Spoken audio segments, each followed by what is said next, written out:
Probiotics, prebiotics, postbiotics are crucial to gut health, and much of our immune function, overall health depends on gut microbiome, says Rosales.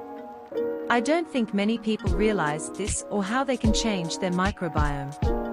Experts say consumers have a lot to learn because there's widespread confusion about these biotics, including what are, where they can be found, and what can and cannot do. Probably best known of three players, probiotics are defined by International Scientific Society for Probiotics and Prebiotics as live microorganisms that, when administered in adequate amounts, confer a health benefit on host. In this case, the person consuming them is you, the host. And live microorganisms are often bacteria with a health-promoting effect.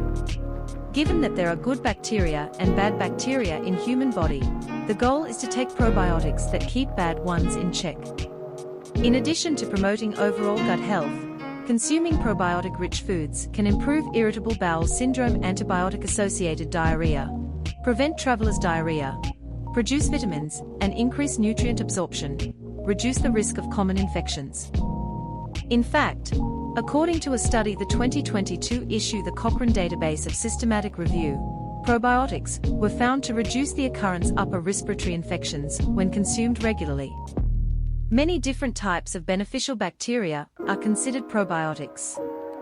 The most common are Lactobacillus and Bifidobacterium, of which there are dozens of species. You have to pair what you're concerned with the probiotic you need to use, says Gregor Reed, a microbiologist and a distinguished professor emeritus at Western University in London, Ontario.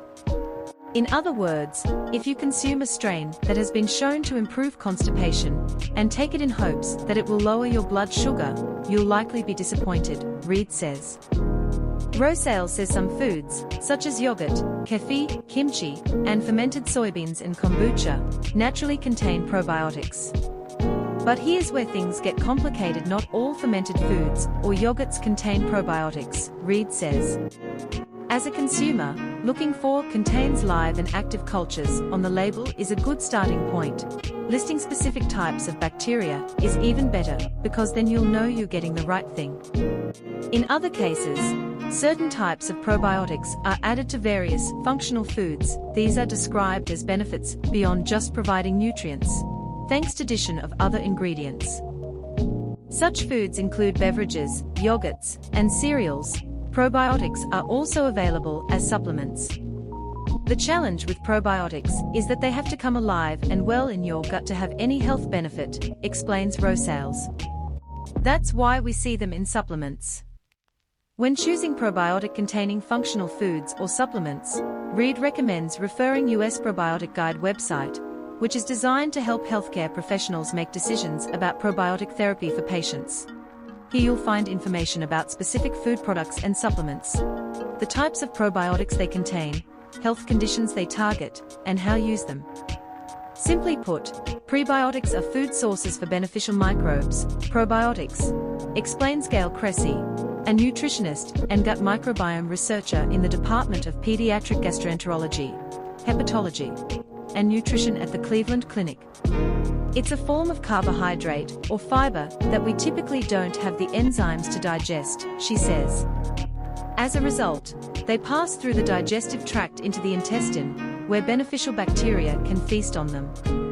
Studies have found that specific prebiotics can improve mineral absorption and blood sugar regulation, speed up digestion, improve immune function, and reduce the risk of cardiovascular disease.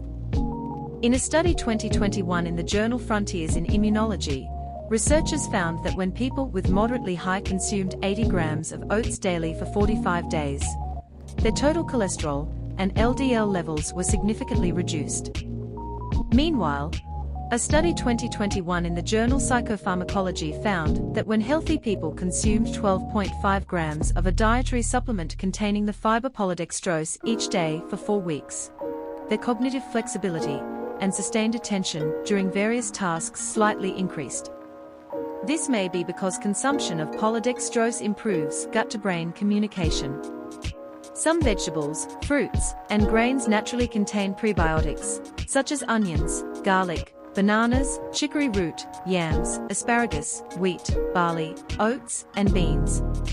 They are added to other foods such as yogurt, cereal, bread, and beverages to improve human health.